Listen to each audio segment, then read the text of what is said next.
सबसे पहला चैप्टर है प्रकाश का परावर्तन तथा अपवर्तन। उससे वीवीआई ऑब्जेक्टिव को देखेंगे। क्वेश्चन है किसी माध्यम के अपवर्तनांक का मान क्या होता है। तो ये प्रकाश के अपवर्तन में पढ़े होंगे, साइन आई बट्टा साइन आर होता है। इसी को स्नेल का नियम भी कहते हैं। तो आंसर हमारा हो जाएगा बी। दोस्तों हम टिक नहीं लगा सकते क्योंकि हमारे पास सुविधा नहीं है, तो इसलिए हम बोल दे रहे हैं आंसर क्या हो जाएगा हमारा बी, और नीचे में भी लिखा है। चलिए अगला क्वेश्चन है किसी लेंस की क्षमता -2 डायोप्टर है तो इसकी फोकस दूरी क्या होगी। दोस्तों इसका कैलकुलेशन का फार्मूला होता है P बराबर 1/f, जहाँ पे f क्या है, फोकस दूरी है। तो अगर f को हम निकालना है तो f को इधर ले जाएंगे तो बट्टा में P आ जाएगा, और फिर P का वैल्यू रख देंगे तो आंसर हमारा क्या आ जाएगा, 0.5 सेंटीमीटर प्लस में आएगा। अगला क्वेश्चन है कौन सा दर्पण आमतौर पर वाहनों के पाछे देखने के दर्पण के रूप में किया जाता है। तो उत्तल दर्पण को गाड़ी के साइड मिरर में किया जाता है, क्योंकि उससे हम पीछे आने वाली वस्तु को स्पष्ट देख सकते हैं और उसमें छोटा प्रतिबिंब बनता है जिससे दिख जाता है। अगला क्वेश्चन है उत्तल दर्पण के सामने एक वस्तु को रखा गया है, इसकी प्रतिबिंब की प्रकृति कैसी होगी। तो ध्यान रखिए वास्तविक होता है, उल्टा होता है और छोटा बनता है। तो आंसर हमारा हो जाएगा बी। अगला क्वेश्चन है किसी उत्तल लेंस की फोकस दूरी हमेशा होती है, हमेशा पॉजिटिव होती है। कैसी होती है, पॉजिटिव। तो आंसर हमारा हो जाएगा ए। अगला क्वेश्चन है किस दर्पण का उपयोग सामान्यतः वाहनों के पश्च दृश्य दनों का उपयोग में किया जाता है। तो अभी ही पढ़े हैं उत्तल दर्पण पीछे के लिए यूज में लाया जाता है। अगला क्वेश्चन है नई कार्तिक चिन्ह परिपाटी के अनुसार दर्पण के सामने रखे गए बिंज की बिंब दूरी लाई जाती है हमेशा ऋणात्मक। क्या होती है, ऋणात्मक। तो आंसर हमारा हो जाएगा सी। अगला क्वेश्चन है किसी लेंस द्वारा उत्पन्न आवर्धन का एसआई मात्रक है। तो आंसर हमारा हो जाएगा डी, मात्रक विहीन होता है। कैसा होता है, मात्रक विहीन होता है। अगला क्वेश्चन निम्न में से किस लेंस का फोकस दूरी धनात्मक होता है। तो इससे पहले पढ़े थे पॉजिटिव उत्तल लेंस था, तो इसमें भी आंसर क्या होगा, उत्तल लेंस, क्योंकि धनात्मक और पॉजिटिव दोनों एक है।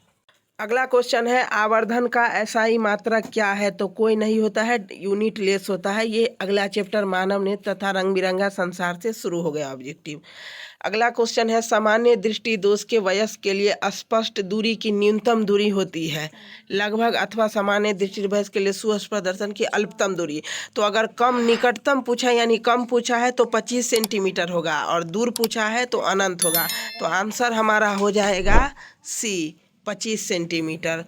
अगला क्वेश्चन है नेत्र लेंस में प्रवेश करने वाली प्रकाश किरणों का अधिकांश अपवर्तन कहाँ पर होता है। तो आंसर हमारा हो जाएगा सी, कॉर्निया के बाहरी पृष्ठ पर। अगला क्वेश्चन है हमारा सामान्य नेत्र अधिकतम कितनी दूरी तक वस्तुओं को स्पष्ट देख सकता है। अधिकतम पूछा है ना, तो अनंत तक देख सकता है, अनंत पर। तो आंसर हमारा हो जाएगा डी। अगला क्वेश्चन है दीर्घ दृष्टि दोष निवारण के लिए किस लेंस का उपयोग किया जाता है। तो दीर्घ दृष्टि यानी दूर दृष्टि दोष है तो उत्तल लेंस का किया जाएगा, निकट दृष्टि दोष रहेगा तो अवतल लेंस का किया जाएगा। अगला क्वेश्चन है हमारा इंद्रधनुष का बनना किस परिघटना पर आधारित होता है। तो प्रकाश का वर्ण विक्षेपण होता है घटना जिसके दौरान इंद्रधनुष बनता है। तो आंसर हमारा क्या हो जाएगा, सी।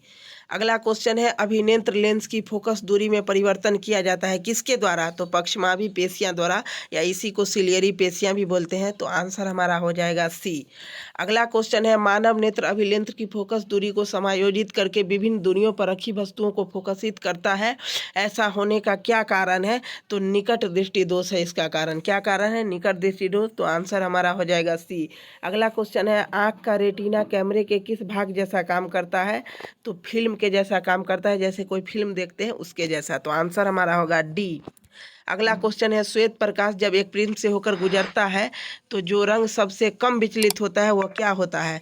तो सबसे कम विचलित होता है उसको बोलते हैं लाल, और जो सबसे ज़्यादा विचलित होता है वो होता है बैगनी। लेकिन तरंग दैर्ध्य होता है लाल का ज़्यादा और बैगनी का कम। तो आंसर हमारा हो जाएगा सी, ये प्रकाश की वर्ण विक्षेपण घटना से है। अगला क्वेश्चन है दूरदृष्टि दोष से पीड़ित व्यक्ति का उपचार किस प्रकार के लेंस से किया जाता है। इससे पहले ही पढ़े हैं, तो किससे होगा, अभिसारी से होगा, अभिसारी लेंस से, अभिसारी लेंस से। अगला क्वेश्चन है किस दृष्टि दोष में किसी वस्तु का प्रतिबिंब रेटिना के आगे बनता है। तो इसका आंसर है निकट दृष्टि दोष में रेटिना के आगे वस्तु का प्रतिबिंब बनता है। अगला चैप्टर से हमारा क्वेश्चन है प्रतिरोध का सूत्र क्या होता है। तो प्रतिरोध का सूत्र होता है V बराबर आई आर। तो R बराबर हो जाएगा V बट्टा आई। तो आंसर क्या हो जाएगा हमारा सी। अगला क्वेश्चन है किलोवाट घंटा किसका मात्रक है? तो आप सभी को पता है विद्युत शक्ति का मात्रक है, पावर का मात्रक है किलोवाट घंटा।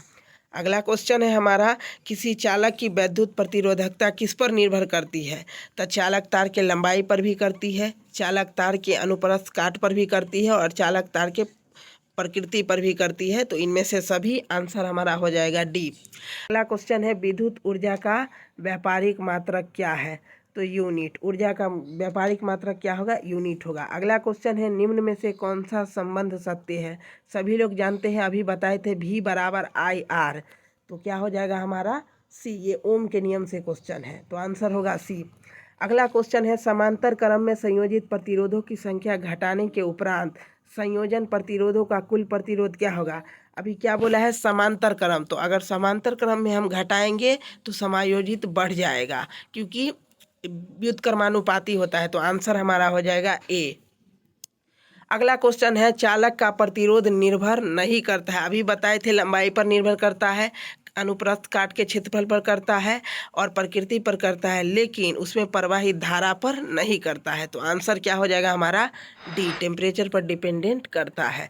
अगला क्वेश्चन है, ये न्यूमेरिकल से आ गया, बार बार ओम के नियम से ही आ रहा है। आर प्रतिरोध वाले प्रतिरोधक के सिरों के बीच का विभवांतर भी से होकर प्रवाहित होने वाली धाराएं बीच में युक्ति का संबंध किस रूप में होगा? तो ओम के नियम से है V बराबर IR। तो R बराबर हो जाएगा V बट्टा I। तो आंसर हम क्या हो जाएगा? हमारा आंसर हो जाएगा सी। अगला क्वेश्चन है हमारा, एक प्रारूपी सौर सेल कितना विद्युत विभवांतर विकसित करता है? तो 0.5 से लेके 1 वोल्ट तक। कितना? 0.5 से लेके 1 वोल्ट तक। तो आंसर हमारा हो जाएगा ए। अगला क्वेश्चन है हमारा, अगला चैप्टर से विद्युत धारा के चुंबकीय प्रभाव से विद्युत धारा उत्पन्न करने की युक्ति को कहते हैं। तो क्या कहते हैं? जो विद्युत धारा को उत्पन्न करता है उसको बोलते हैं विद्युत जनित्र, जेनरेटर बोलते हैं उसको। तो आंसर हमारा हो जाएगा ए।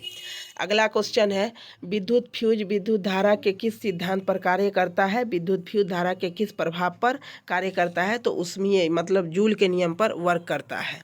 तो आंसर हमारा हो जाएगा ए। अगला क्वेश्चन है, विद्युत चुंबकीय प्रेरण की खोज किसने की थी? सभी को पता है, फैराडे ने की थी, ये साइंटिस्ट थे। तो आंसर हमारा हो जाएगा सी। अगला क्वेश्चन है, विद्युत फ्यूज पर आधारित है, मतलब विद्युत फ्यूज किस पर आधारित है? अभी बताए थे, ऊष्मीय प्रभाव यानी जूल के नियम पर है। तो आंसर क्या हो जाएगा हमारा ए। अगला क्वेश्चन है, विद्युत धारा उत्पन्न करने वाली युक्ति को क्या कहते हैं? जनरेटर कहते हैं यानी जनित। तो आंसर हमारा हो जाएगा ए। तांबे के तार की एक आयताकार कुंडली किसी चुंबकीय क्षेत्र में घूर्णी गति कर रही है। इस कुंडली में प्रेरित विद्युत धारा की दिशा में कितने परिभ्रमण के पश्चात परिवर्तन होता है? तो कम से कम 4 बार लपेटिएगा, उसके बाद कोई मतलब रिजल्ट आएगा। तो आंसर हमारा हो जाएगा डी। अगला क्वेश्चन है, किस युक्ति में विभक्त वलय द्विक परिवर्तन का कार्य करता है? तो रट लीजिए, द्विक परिवर्तन मतलब विद्युत जनित्र। विभक्त वलय का उपयोग किस उपकरण में किया जाता है? तो आंसर हमारा हो जाएगा ए, विद्युत मोटर में। विभक्त वलय किस में होता है? विद्युत मोटर में। अगला क्वेश्चन है, फ्लेमिंग के बाम हस्त नियम से बाएं हाथ की तर्जनी संकेत करती है, किसकी ओर संकेत करती है? चुंबकीय क्षेत्र की दिशा को। तो आंसर हमारा हो जाएगा बी।